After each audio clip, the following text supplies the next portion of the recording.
What's happening with the Surrey development right now could change the way Vancouver buyers look at pre-sale homes forever. In recent months, we have seen some high-profile developments collapse, and we've seen buyers backing out of contracts. But this time, the story is completely unique. The tables have turned, and the developer is the one who's trying to cancel contracts on already built homes. The buyers are the ones who are threatening a lawsuit, and they're the ones who are feeling stuck and trapped. In today's video, we will talk about this crazy story about a development in Surrey, what exactly happened, and the consequences this might have on the wider market moving forward. So first, a little bit of a background. This project is located on the 64th and King George at the location of the old Surrey Public Market. This is a complex of 46 townhomes that was pre-selling in 2017. The development completely sold out, with buyers putting down $50,000 to $100,000 deposits. Fast forward to today, almost 10 years later, and the buyers are still not able to move into their units, even though the units have been completed in January of this year. There is a story of a couple who purchased a townhouse in this complex in 2017 when they only got engaged. Fast forward to today, they still didn't move into their home, even though they already have 2 kids. One of the kids is going to school. And at the moment, the developer is trying to back out of the contract by canceling it. They got their deposit back, but no home. Now, as you can imagine, since then, the prices of real estate have risen quite a bit. Yes, in the recent years, they have fallen, but comparing today's prices to the prices of 2017, it's a completely different story.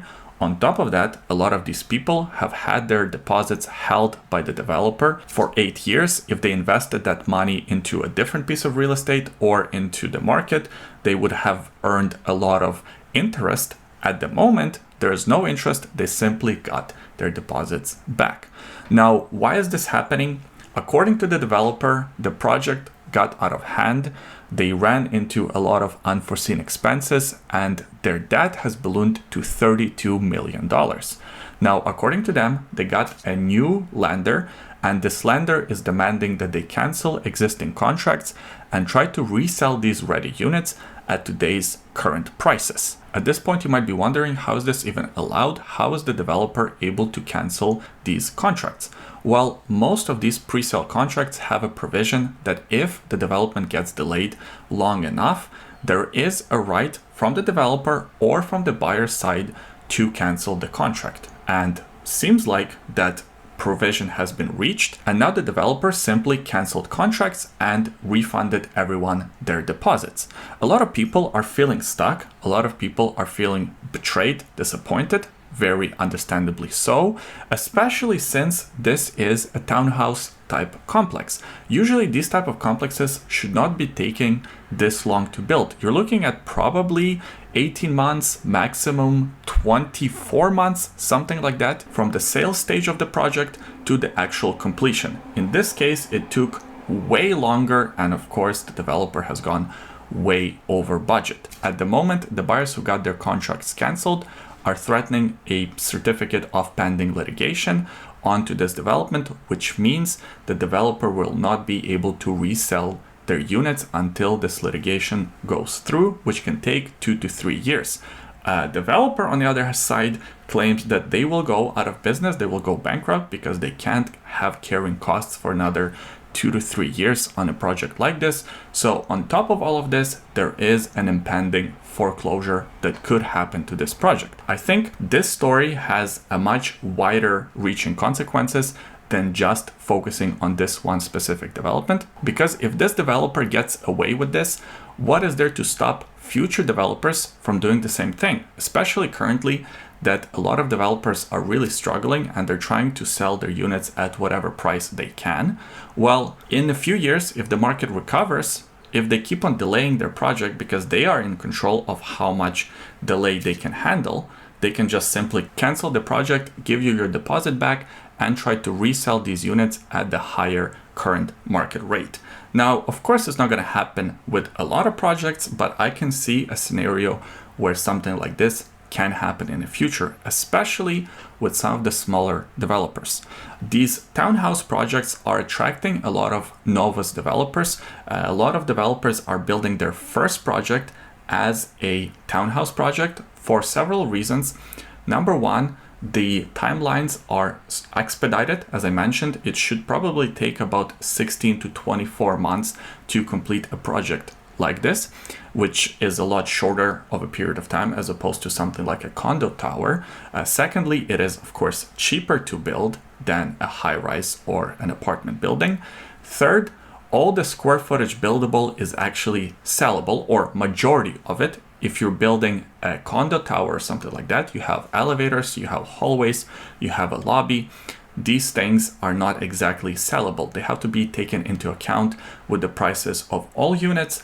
In the townhouse, the math is a lot simpler because simply everything you build, you pretty much sell. And lastly, townhouses market has been fairly resilient because they're mainly end users, they're mainly families.